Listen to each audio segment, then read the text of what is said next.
Good evening, everyone. My name's Darren Michelli. How are you guys doing tonight? Doing good. Can I get some names? Jacob.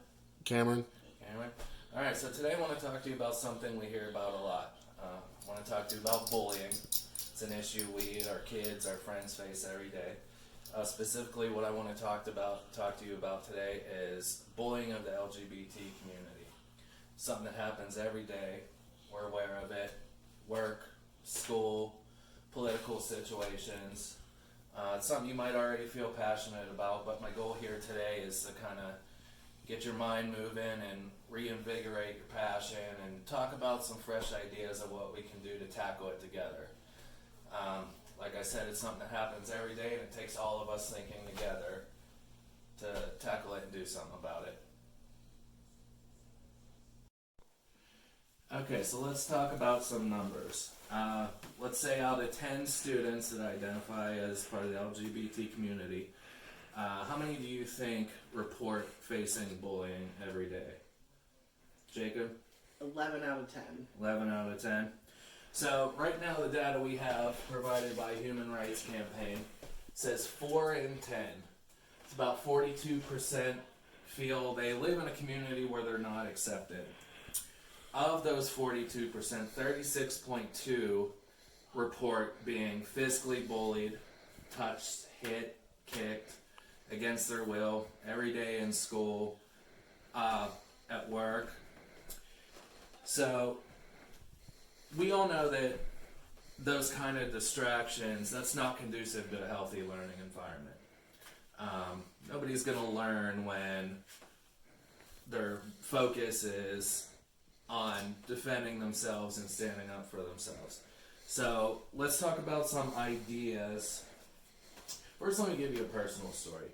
Alright, so when I was in high school, it was rough. I came out fairly young, and it was hard. I got bullied a lot. And I always knew, even at that time, I knew that my grades would be better, I'd be a better student. If that would just stop, I knew I'd be a much better student. So facing those obstacles, like we just said, not conducive to learning. Data suggests that high rates of bullying coincide with high rates of truancy, dropout, making poor choices. So let's talk about some ideas of what we can do together. Some perspectives for prevention. Let's get some of that. So, Jacob, what do you think is one thing we can do?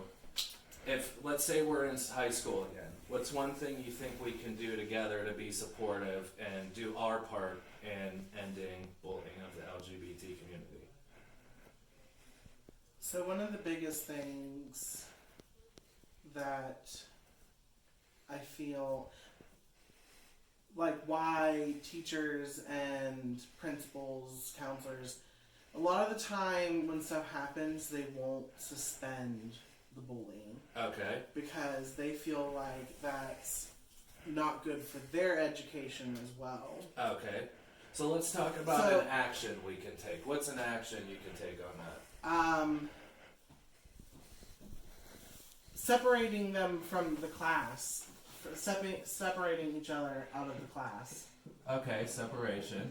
What else? That doesn't really solve the issue at hand, but that's more of like an immediate, if this person is being like physically harmed or is... So like a short term. While we figure it out. Kind of like a step one. Okay, let's put that out there.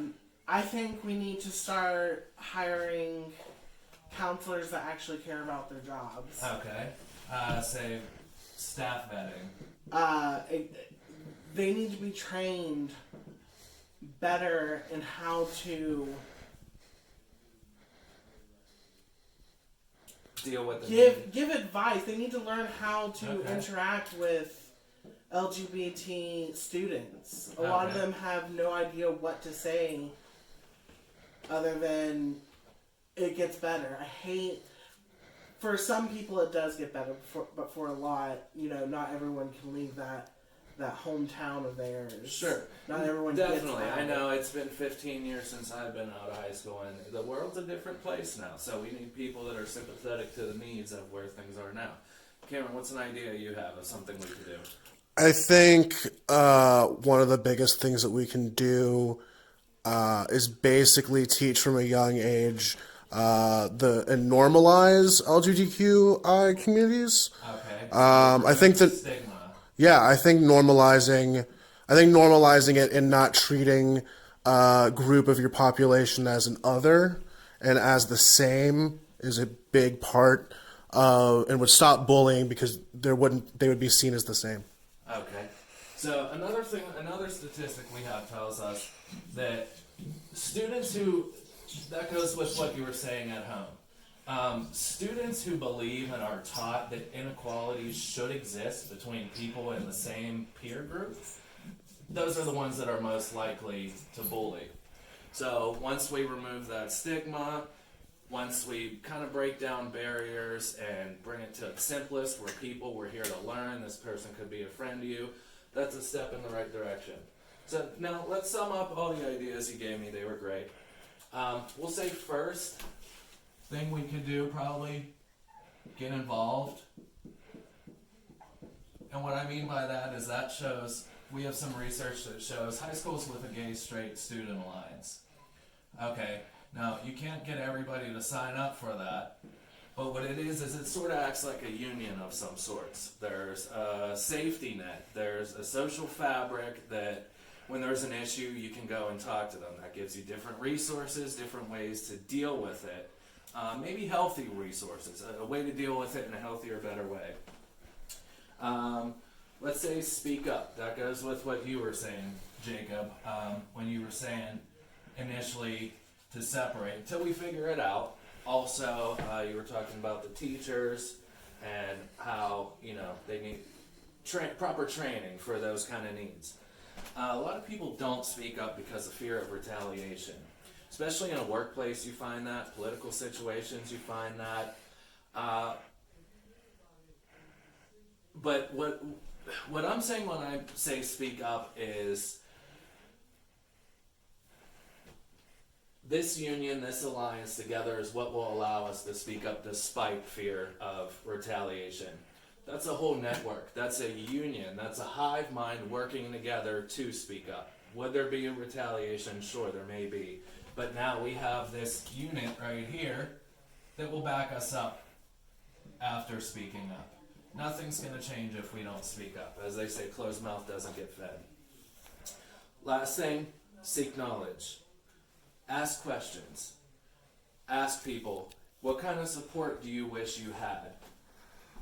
So we got our alliance, we got speaking up, and we got ask questions.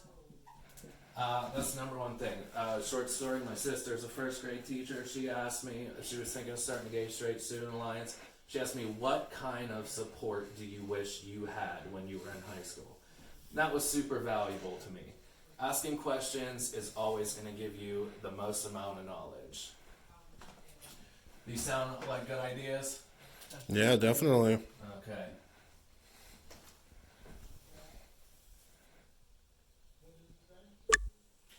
Alright, so those were all great ideas. I'm glad we were able to talk about this together.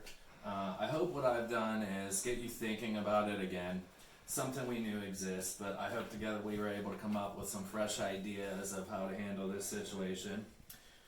In conclusion, we all share this responsibility of making each member of our community feel valued, welcome, loved, useful. So when we feel those things, we are the best people we can be. And it takes other people to prop us up and make us feel that way. When the hive works with one mind, prosperity can be immense. When you're all working towards the greater good, doing things together, prosperity can be immense. I hope today, again, I've reinvigorated your awareness, got you thinking about this again, maybe some fresh ideas the next time you see the situation. I want to thank you very much for your time. Once again, my name is Darren Mashilly. You guys have a great night and go out there and do some good for people. Mm-hmm.